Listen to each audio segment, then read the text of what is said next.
They did this competition in Rolling Stone magazine, chose 15 artists that were unsigned, and it was going to be the first time in history that Rolling Stone was going to give the cover to an unsigned artist. I got put in this competition that was sponsored by like Garnier and like huge shit. And so this was literally like 2 years into just being Mod Son, you know? And I got chosen by Rolling Stone. I always had this idea that I was gonna like fake my own death, disappear, you know? Not tell anyone. Like my mom would even think that I'm gone and disappeared. Like no one would know the truth. And I was like doing it as an opus. I was about to drop my first album, and I was like, "Fuck it, I'm gonna disappear right before it drops, and just leave for 3 years and just be gone, and then maybe come back or maybe not." So yeah, that night, the night that we met, we ran through this probably the nicest hotel in New York City, and it's like 6 a.m. and we in all our clothes just go and run through this fucking fountain together, like long ass fountain in front of this whole hotel. And I was like, wow, I found my like twin. Like you're crazy like me. Like you really do this like to show like the universe, like look it, we're humans, we're living, like do you see me right now, you know? Like she really liked that. We got to the end of the fountain, I looked at her, I wanted to kiss her so bad and I didn't, you know?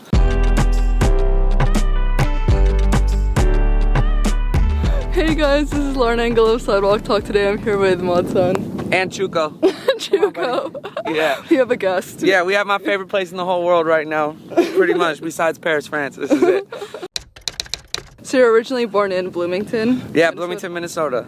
Was it for your parents' job, or why was your family there? Well, all my family is still there except my father. But like, I guess that's just where my whole DNA kind of sat at. You know what I'm saying? I think my family, like the side of my mom's family is like Nordic in a way. Okay. And a lot of that ancestry ended up in like Minnesota for some really strange reason.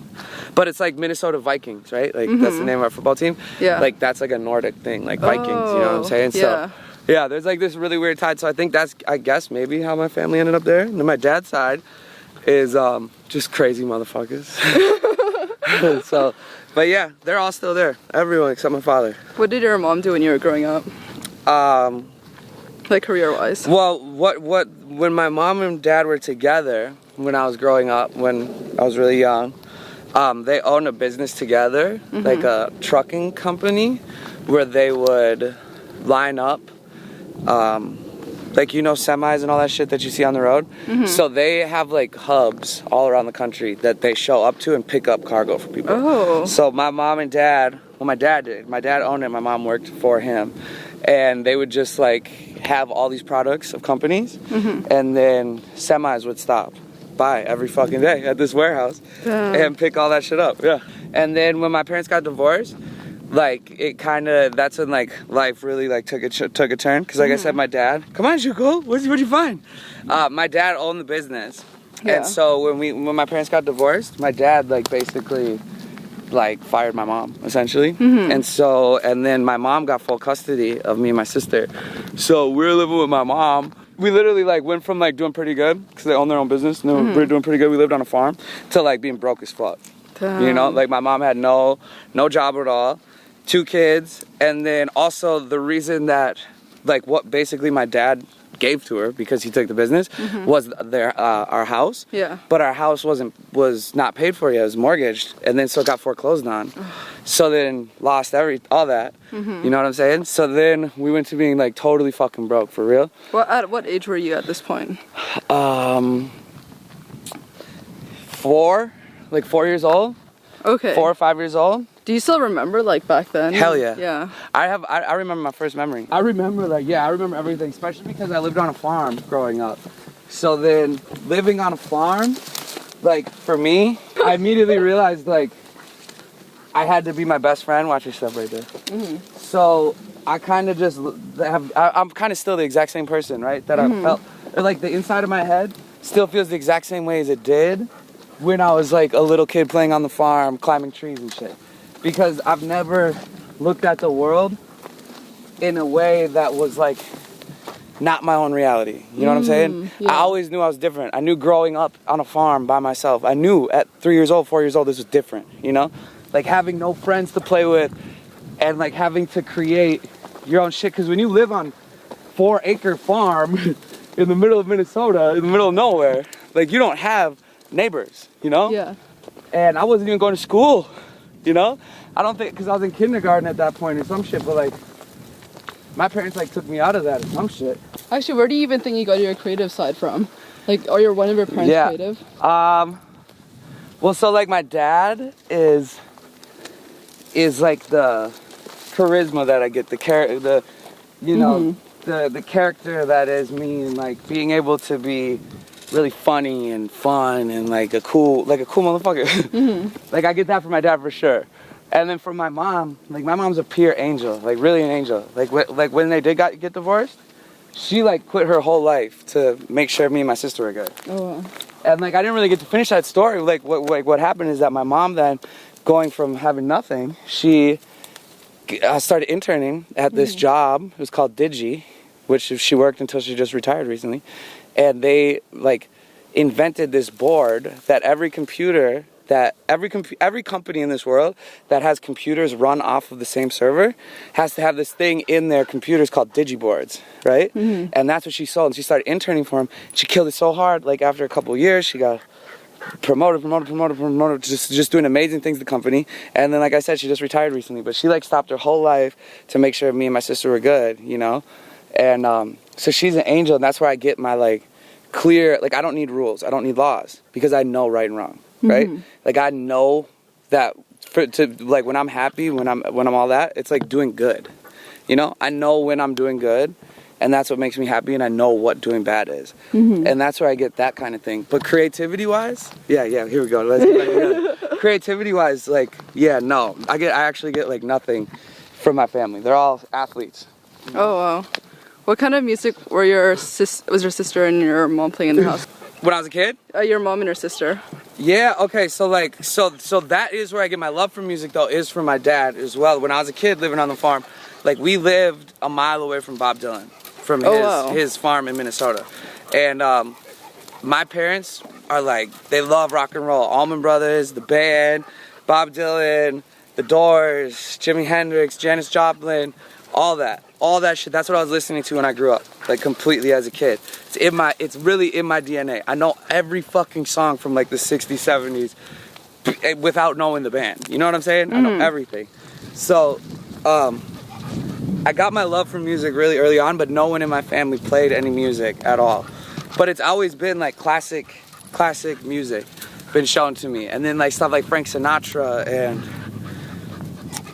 jazz got kind of put on to me just from like my love for things that came before me, you know? I really love to pay homage and respect like all these things that happened before me, you know? And then for like getting into drums, that was because your sister's friends were listening to, was it Hanson or who? Yeah, that was okay. So that was like the best thing ever, is that when I was younger, I got drums given to me, a set of drums, and I never played them. They always just sat in my basement. I never played them. And then one day when Hanson popped off, man, and my sister being 3 years older than me, she would come home from school and all her friends would be obsessed with Hanson and just sit and posters on the wall and talk about them and all this shit. And I was like, I can't believe these kids are like 10 years old playing in arenas and all that, you know? And I was just infatuated by it. And back then you were also photoshopping a lot, right? It was like band tees and stuff. Oh yeah. Like I've been hustling, making my own money forever. You know what I'm saying? I always had that in me, like entrepreneurship. Yeah. And so in high school, like I was a shit student. You know what I'm saying? Like I'm not into that whole scholar type of intelligence in that many ways. You know what I'm saying? Science and all these things, they don't necessarily turn me on. But like, you know what I'm saying? Like history class, like I loved that, and an art class, I loved that, and English class, because I love words, so like vocabulary and all that kind of stuff really got me going into school. But everything else was just like lame to me. I didn't like it. So I didn't even carry a backpack at school. I just carried a briefcase, and I'd carry this case. Yeah, and I carry my laptop with me, and I would just, in every class, I'd just be sitting there and just be making band tees for all these like punk bands and shit. And then I learned how to do HTML coding and making websites for them, and then learning how to make web stores. And this was at the start of web stores. I was just gonna say, this is like really early on. This is 2003. You know what I'm saying? 2002, like 2003. Like I graduated in 2005, people. I'm 32, almost 32 years old. So like this is like 2003. I mean, this was MySpace. This was before Facebook, anything else. This was MySpace and purevolume.com and mp3.com and stuff like that. So like way different times. And I would just spend all my time just in class, sitting there and just making band t-shirts and websites. And that eventually led me to like really be able to have a music career. Like I was the first person in Minnesota that was bringing bands from out of state. Like, okay, like for instance, like I have Fall Out Boy play in Minnesota on their first show, opening for American Hi-Fi in the early November. Oh wow. You know what I'm saying? Their first show. And so like I was known as the cat in Minnesota at that time that was making moves. Like for real. Even in high school, I was getting shows booked at the biggest venue, the venue that was owned by Prince. You know what I'm saying? The biggest, most illustrious venue in Minnesota. Like I was bringing hardcore bands into it that never would have been in that venue before. It was crazy. Wow. It's crazy times, but that's really what helped me get like a lot of my my foot in the door in music, you know, and touring and doing all that. And then how did you meet your first band? That was in high school. So I was in bands. Like I started a band with two of my friends when we were in 7th grade. We played our 7th grade talent show. You know what I'm saying? Come on, Chuko. We played our 7th grade talent show. So I was in a band in 7th grade. When I met the band that I really started doing stuff with was there's this venue in town in Minnesota that was like a teen center, and all the bands would come and play there. And so we were all from different cities, and my band was dope, but like I was the star of my band. Like no pump fake, obviously like all of them are not, you know, they don't even play music anymore, but like this is what I've always wanted to do. So, you know, I was kind of outshining my bandmates and wanting to get into a new band, and I picked out the two best musicians in Minnesota, you know? I was like, those are the two best. It's the best guitar player and singer, it's the best bass player and singer. I need to play with them. And like these guys are like classically trained amazing musicians, you know, been doing this their whole life, even though we're only in fucking like 9th grade at that point, but they've been doing this their whole life, you know? Like their moms were both piano teachers, you know what I'm saying? And so I kind of pump faked them, and just I had to use all my other things besides skill and talent to get them to want me in their band. And I did it, and I pulled it off. I became the drummer of that, started playing with like these really amazing musicians. We fucking took off.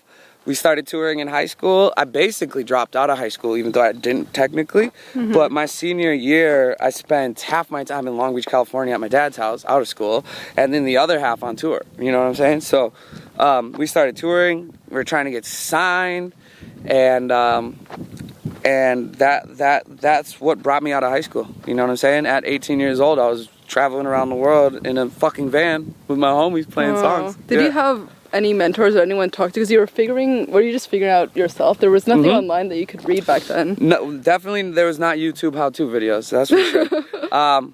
But as far as everything, like the people that I have tattooed on my arm up here, and like my idols, like that's who I've learned from. Is I know everything about Bob Dylan. I know everything about Jim Morrison. I know everything about these people that I care about. I know everything about Andy Warhol. You know what I'm saying? So I've studied them and studied the greats. I made sure to always study the greats because then I wouldn't be led astray. So those were my mentors. I've never had personally anyone in my life, a friend, a older person, a peer, anyone who's taught me how to do this shit. I've never been able to have a conversation growing up, or, you know, now I obviously have people that I'm around that can offer some kind of guidance. But back then, Minnesota, suburbs, by myself, skateboarding, half and half colored hair, wearing girls' jeans, fuck no. I was the biggest outcast you ever saw. And were your parents like chill with the music career that you did?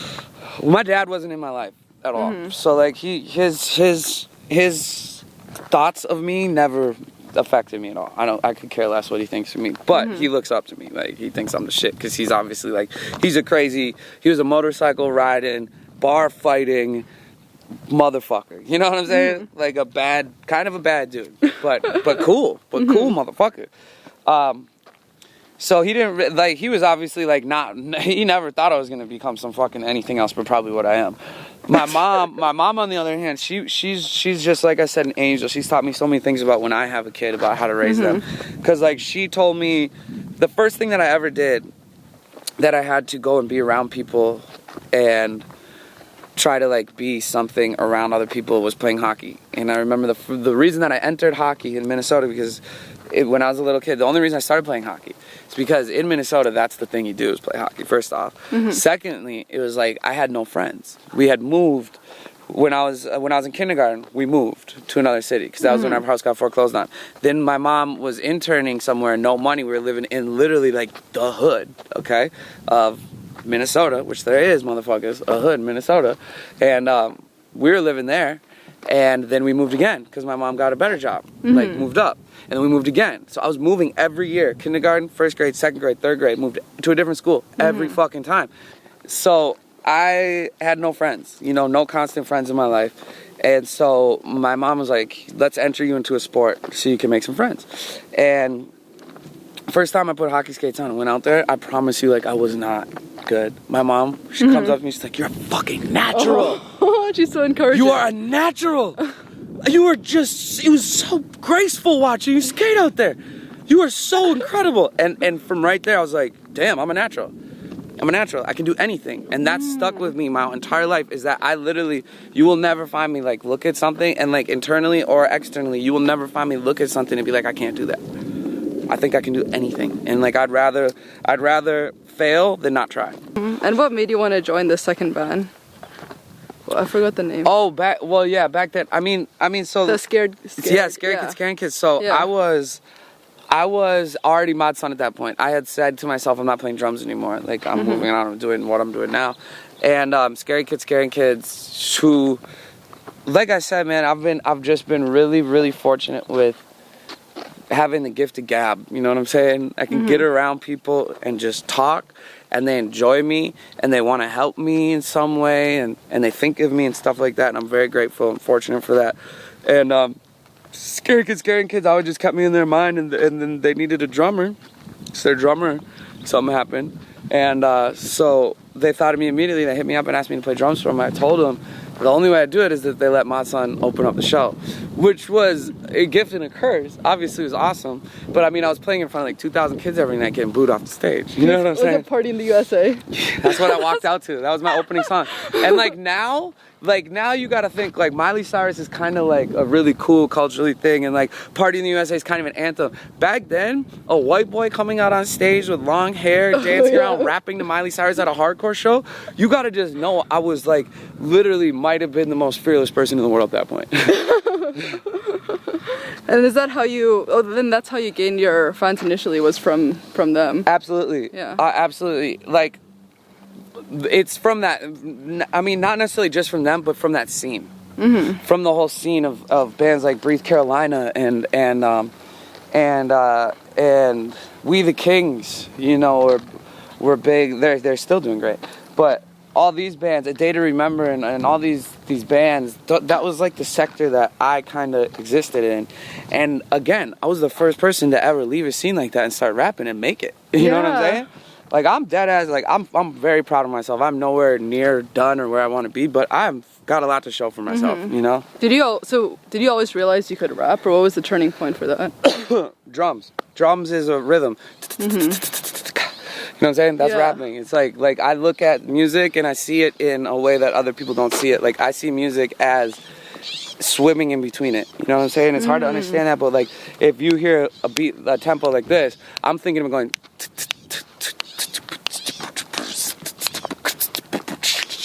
right? And that just turns into words. I'm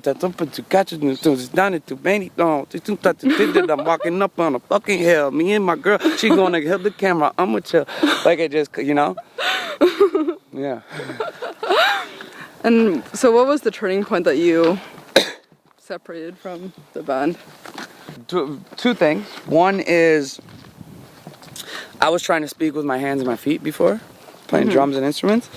And I'm obsessed with words. I needed to speak the words, you know? So I needed to make that tree. What a beautiful tree. Oh, that's so nice. Such a fairy book over here, man. I love my life. I wanted to speak with not just my hands and my feet, you know? And then the other thing was, like, I believe in you having to fully 100% believe in what you are doing for it to work. If you are in a band, you have to have the same beliefs, ideas, and desires as 3 or 4 other people. Yeah. It's very difficult to find those people.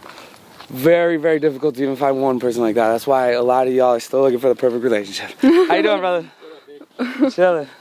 After you became like solo act, did you already have a fan base that you can tour off, or where was your career at that point? Yeah, well, to be totally honest, I kind of did. Like, Mod Sun, at the top of my career, like, my shit has been working. Not working on, like, some major mainstream level, but working. Like, I've had a lot of the people that are still my biggest supporters were literally there the day I quit Scary Kids or 4 Letter Lie and was doing Mod Sun and shit. Oh, wow. They were there. And they've been following along with me. They've grown up with me. It's so cool. Like, I really have that. I'm not and like, the best part is, like, I've been doing this for a long time. My people want me to win. They want me to get on the radio. They want me to go platinum. They want that now because it's like, you don't need to be the best kept secret anymore. You know? Like, we've had you for long enough, bro. Like, go to the stars. That's how they feel. I know it. But I have been lucky again. Like, I'm just grateful, like, that people that listen to me, they're looking for what I do. Looking for authenticity. They're looking for inspiration. They're looking for someone that they can be like, wow, that, like, I'm not looking at that person because I think they are, like, gorgeous or that they are stylish or that they're this. It's like, this motherfucker has something to say, and I enjoy it. And so I've always had it, even if it was just a small group of people. But I also, like I said, I'm fearless.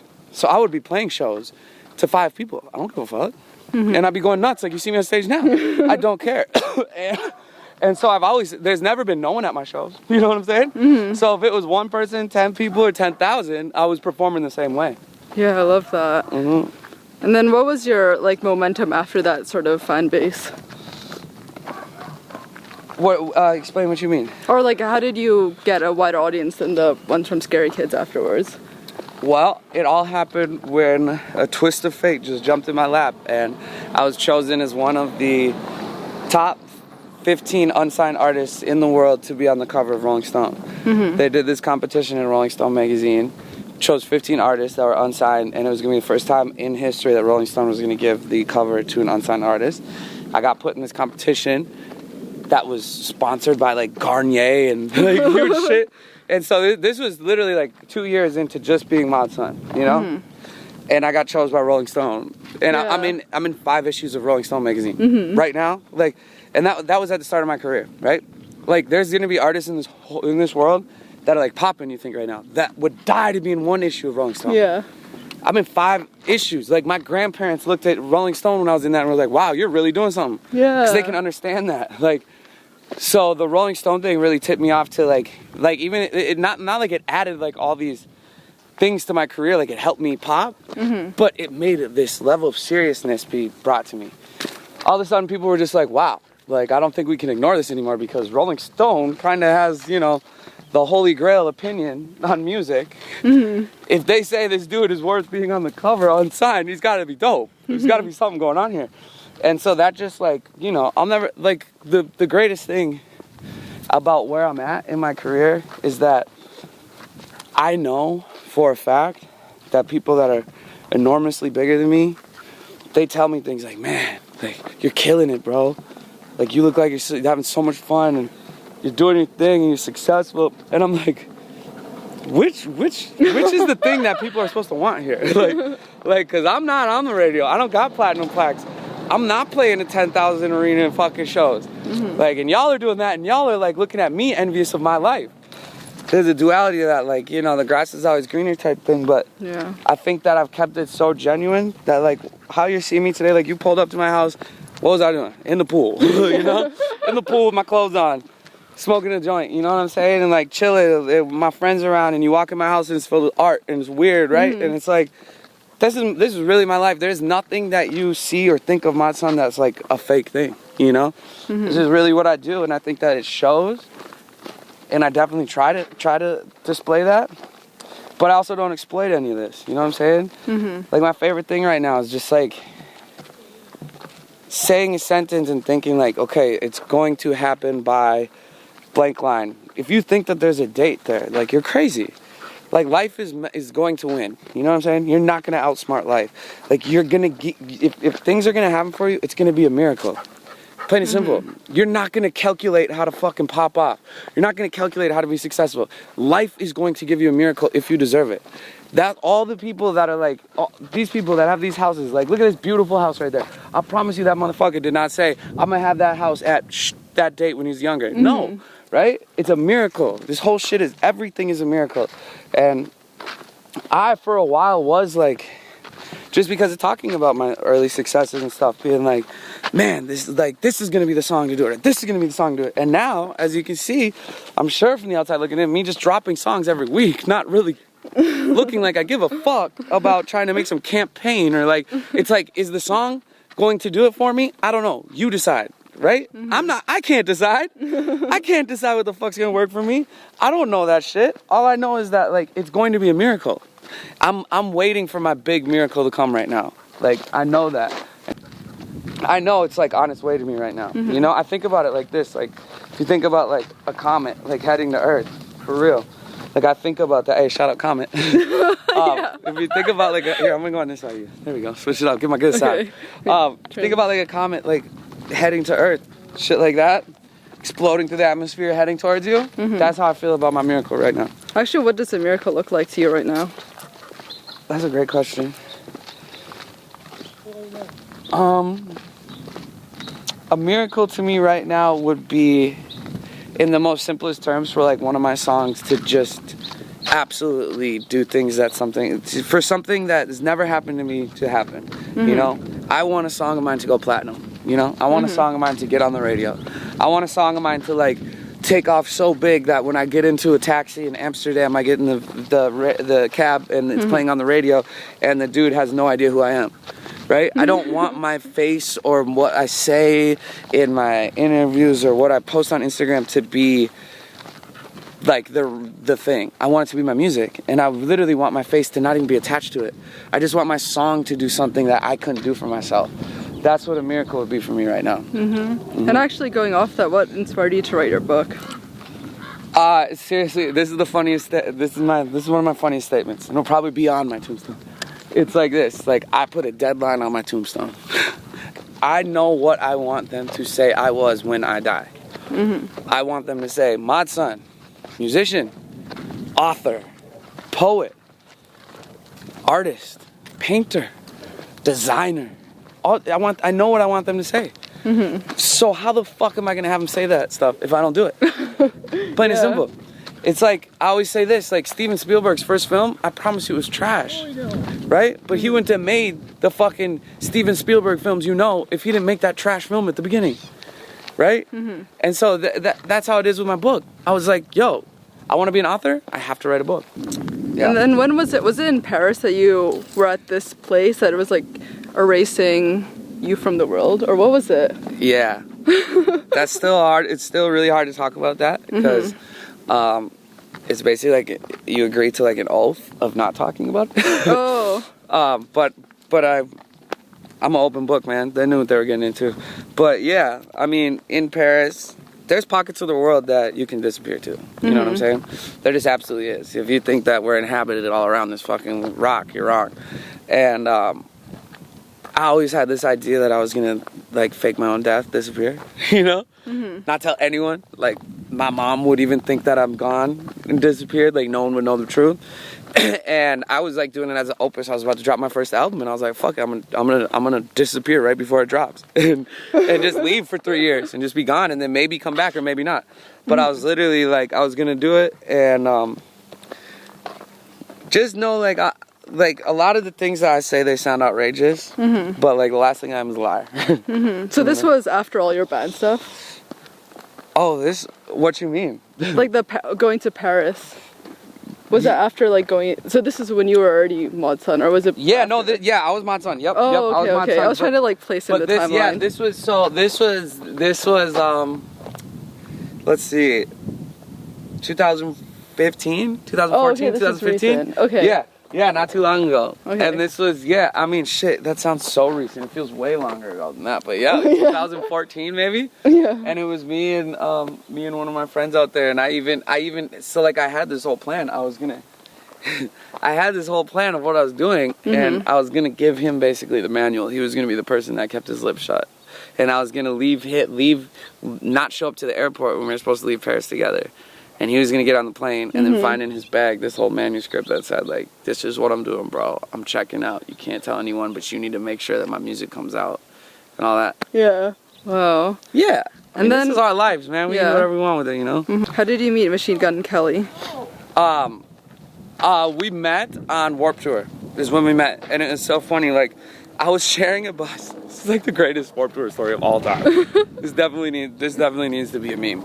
It's like, dude, I was sharing a bus with T Mills, G-Eazy, Jeffree Star, and Jack Vanek. No way. What the? Imagine G-Eazy, Mod's son, and Jeffree Star hanging out. That was dead ass a whole I didn't summer. expect the Jeffree Star. Jeffree was on our butt. Like and we're all like I've been friends with Jeffree Star for Jeffree Star MySpace. You know what I'm saying? From forever. Like I have so much love for Jeffree Star too because I've seen the whole world shit on him for fucking like generation, bro. Yeah. And like for Jeffree Star to just be like so fucking rich right now, it's so popping, is like just like so a beautiful thing from the world. It's like authenticity. Now Jeffree Star is a very controversial motherfucker. All right, Jeffree, you say some crazy shit sometimes, but I love you. But we were all on a bus together, and Machine Gun Kelly got added to Warped Tour to play like 3 weeks of it, and Kel's is like a very special, intricate human being. You know what I'm saying? He will speak his fucking mind if it's one thing he's gonna do. He'll tell you exactly what's on his mind. And Warped Tour is a very different scene and lifestyle. You know, you could play at 10 a.m. or 5 p.m. and you don't figure out until you wake up at 8 a.m. You find out every day when you play. It's fucking crazy, and I promise you got wasted the night before. So it's like, it's a crazy scenario. And Kels was just like wretched about it. Just like, in such a bad mood. And I was just like, he had no friend, he wasn't hanging out with anyone on Warped Tour. And part of the beauty of Warped Tour is like, you only play a 30-minute set and then you just chill all day and party with your friends. Like, that's Warped Tour. And everyone's on buses, so it's like super rock star shit.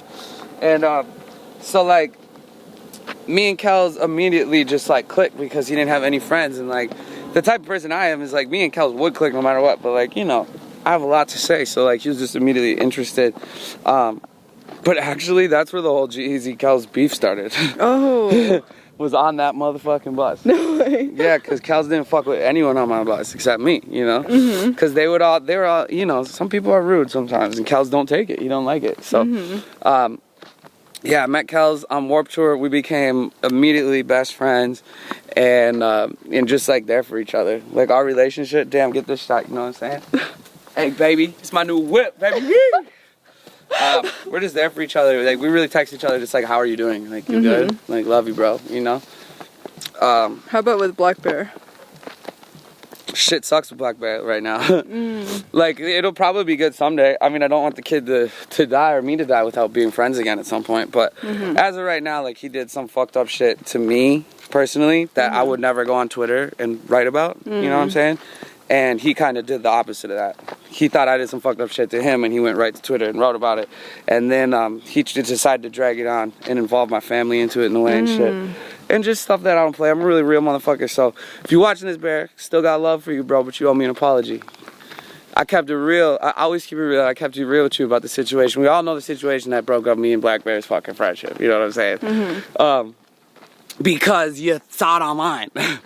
But that's what I'm saying is like, you know, I'm a very stand-up guy, so like what you don't hear about that goes on behind the scenes is exactly like for a reason. I don't go around speaking my, you know what I'm saying here? Yeah. Like, not to be saying anyone's fake, but fake people expose themselves. So it's like, you never have to tell, like if you really have a problem with someone, you don't need to tell the world about your problem with them because they will expose themselves at some point. So, yeah. Love for him. That's one of the only people that I have like static with in this whole world right now. How did you meet Bella? On tour. I met her on tour. I sat down next to her in Barney's in New York. Fell in love with her right there. Swear to God. She knows it. And then that night, We ran like we became friends for we were best friends for 6 months before we ever kissed, talked about a relationship, anything. Literally there for each other. Like I just told you about me and Kel's friendship. Hitting each other up. Yo, how are you? You good? Let's hang out and smoke. Never flirting like that. It was just straight up friends. Yeah, that night, the night that we met, we ran through this probably the nicest hotel in New York City. And it's like 6 a.m. and we in all our clothes just go and run through this fucking fountain together. Like long ass fountain in front of this whole hotel. And I was like, wow, I found my like twin. Like you're crazy like me. Like you really do this like to show like the universe, like look it, we're humans, we're living, like do you see me right now, you know? Like she really liked that. We got to that in the fountain, I looked at her, I wanted to kiss her so bad and I didn't, you know? Yeah, she is to me like what I've needed my whole life to be good. And like what I always tell her and I always feel for real is that we met 1,000 years ago and I've like been trying to find her ever since, you know? Oh wow, I love that. Yeah. What were the inspirations behind Shoulder and Selfish? Shoulder, well, you know what? The great thing is like I make the beats. I make the music. So it's not like an artist nowadays, especially an artist who's not making the music, who's just writing the words. I'm gonna tell you what they do. They hear a song, hear a beat. They probably in their phone have a few concepts written down for songs. Every song starts with a concept, you know, just like the tagline or the idea of the song, and then the verses are how you build up to that, how you break down. Like it's basically like the hook is a sentence, and the verses are paragraphs about the sentence. Okay. Every song that you're not making the beat for and the music for, that's what you're doing. You're coming to the concept, you're looking at like fucking math homework, you know what I'm saying? And that's how you come into songs, by like having an inspiration and stuff. You know what I'm saying? A song like Selfish, like I started making the music. Like you just start making music right when it starts. I picture, I'm a visionary. I know that I'm a visionary. There's a difference between a visionary and not a visionary. It's very simple. It's like, do you hear a song and do you see the music video? Like when you just hear it, do you see it? Like, can you hear someone talk and like picture their environment when they're talking? That's a visionary. If you don't, that doesn't mean you're bad. You're just not a vision person. You don't have you don't see a vision without trying when something is happening, without a vision in front of you. So it's like, I'm a visionary person. So when I hear a song, I start seeing the movie of it. I start seeing the words, they just happen. And like I've wrote in all different ways, but now like a song like Shoulder, that song was start to finish done in 25 minutes. Oh, wow. The beat, all the lyrics, all the recording, the mixing, the editing, 25 minutes. Not even kidding. 25 minutes. And it's like, that song could make me cry for the rest of my life because it's emotional, it's real, it's great words. And it's like, I don't question myself at all. It's instinct. It's all pure instinctual. And it's, I just, there's this whole theory that I run by that's like, I hate dotted lines. You know, if you got a pair of scissors and they put down a dotted line, they say, cut this. Like, I'm purposely going to make jagged edges because that's what makes it mine. Like, jagged edges are perfect to me. That's what makes it a piece of my statement. If I just cut to a dotted line, any motherfucker can do that. And they're all cut in the same line. I want jagged edges. So I don't think twice anymore with my music. I don't write my lyrics. I don't do any of that. It just comes out like vomit. How would you say your music has changed compared to the early songs you made? Oh man, I mean, I'm probably the worst person to answer that question because like everyone has an opinion on that, like especially my people, because I'm an evolving artist. Like I don't make the same project twice, rarely make the same song twice. You know what I'm saying? I'd probably be a lot farther into my career if I would do that. So it's like my music changes. I mean, look at the songs I released last week, in the last month, and every song's fucking different. I'm really trying to be versatile and find out what my sound is to like really be able to capitalize on that and give them like the exact sound they want. But shit, man, I'm still trying to figure out what y'all want from me, you know?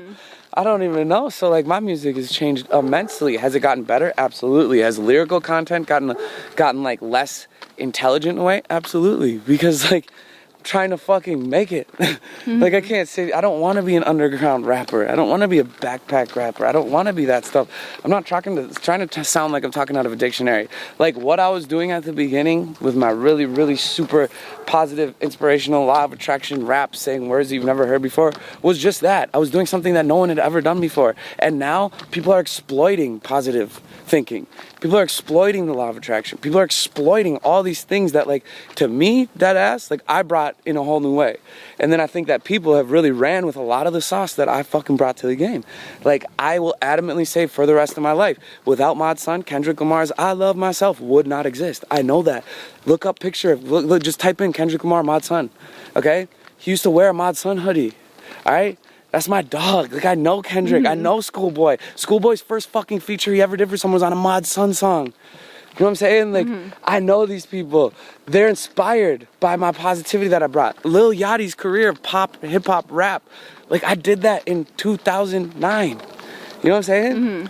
So, like, I know exactly. And look, I'm probably going to get, you know, any kind of derogatory comments about someone talking about themselves so narcissistically, but I'm aware. That's all it is. Like, I'm aware of what I've done.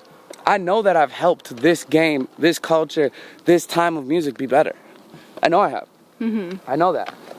So it's like, I know what I've done, and I know that my music has definitely changed, and to a lot of people that have listened to me from the start, like, gotten less intelligent or thought-provoking. And it's like, I'm totally aware of that too. Like, I'm trying to really become the biggest artist in the world. You know? I want to. What would you say have been your biggest challenges so far in your life? My family. Like, if I had a perfect family, I'd probably, I wouldn't be me, but I'd have a lot different of chaos inside my mind. My family has caused a lot of pain to me. My sister is one of the greatest people in the whole world. I love her so much. And so she's like the family rock for me. But, like, my family has caused me an immense amount of pain, you know, plain and simple. But it's also, like, lessons for me because I'm going to have a family someday, you know, so.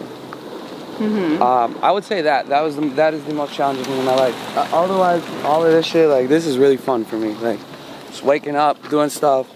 I feel really good to be alive. Every fucking breath that I take in actually tastes good, you know? It really does. Actually, for the people watching, like, what kind of advice do you have for people who also have, like, difficulties with their families? Oh, man. Like, such a crazy... I have more questions than I do answers about it, you know? Yeah. I really wish I think that's one of the things that I'm going to work on the most is that, like, just this whole hour, I feel like I've sounded like I have the answer. And, like, I don't. You know what I'm saying? I really fucking don't have the answer. But I'm happy with still questioning things, you know? But I don't have the answer. And I could probably learn more from them than they could learn from me about this family shit. Because my way of working with this stuff is probably the most toxic way. It's like I shut everything off. You know what I'm saying? I haven't spoken to my mom, and this is the longest I haven't spoken with her in a while. And ever, I mean, you know? And I've gone years without talking to my dad. So that's not the way to do it. So, I have really bad advice on this family shit because I'm still trying to figure it out. But that's honesty, you know?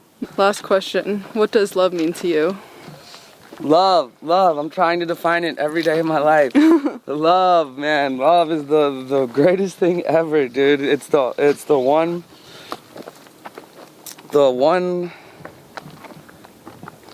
one thing that actually needs no definition. It's like the one true feeling. You know what I'm saying? Like, you know what love is. And if you try to describe it, you're fucking insane. But if you could describe it, it would be the big picture. Love is the big picture. Everybody's human. And I think that being human and being free, like, everybody knows insecurity is, like, the most unattractive quality on the planet. Like, nobody likes to see insecurity. But insecurity is just honesty, and it's also admiration for someone else. Yeah. There's weird ways to look at it, but love is the big picture. You can't suffocate love, or it won't make it. And so you always have to react to to the idea that the future is worth the present. I love that. Yeah, this was amazing. Thank you so much. Yeah, of course, baby. Thank you. I love you. My son's your best friend.